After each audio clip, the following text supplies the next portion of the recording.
മാത്രമാണോ ഒരു നല്ല ഇവിടെ പ്രതിദാനം ചെയ്യുന്നത്? ഒക്കെ ചേർന്ന് നിൽക്കുകയാണ്. അതിന് കാരണം ബഷീറിന്റെ ഭാഷ അത്ര സുന്ദരമായി.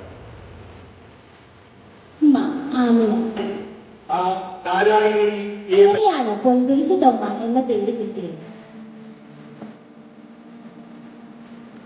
പ്രേമഭാജനമായ സാറാണ്. ശമ്പളത്തിന് തെളിവാലി രാമൻ നായർ. ചാണകം മോഷ്ടിക്കാൻ വന്ന രാമൻ നായർ ഇരുട്ടിൽ ചാണകമാണെന്ന് കരുതി കഥാപാത്രമാണ്. ഈ സ്വഭാവ സവിശേഷത മകൾ എന്ന കൃതിയിലെ നായികയുടെ പിതാവ് ജീവിത പങ്കാളിയായ ആദിയെ ഒരു കോവയിലില്ലാതെ മകളെ മണ്ടൻ കുട്ടത്തിന് കെട്ടിച്ചു കൊടുക്കേണ്ടി.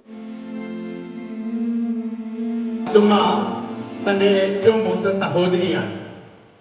അതുമ്മ ആ നാടിനെ തന്നെ പ്രതിദാനം ചെയ്യുന്ന ഒരു സ്ത്രീ കഥാപാത്രമാണ്. വളരെ വർഷങ്ങൾക്ക് മുമ്പേ വളരെ കഠിനാധ്വാനം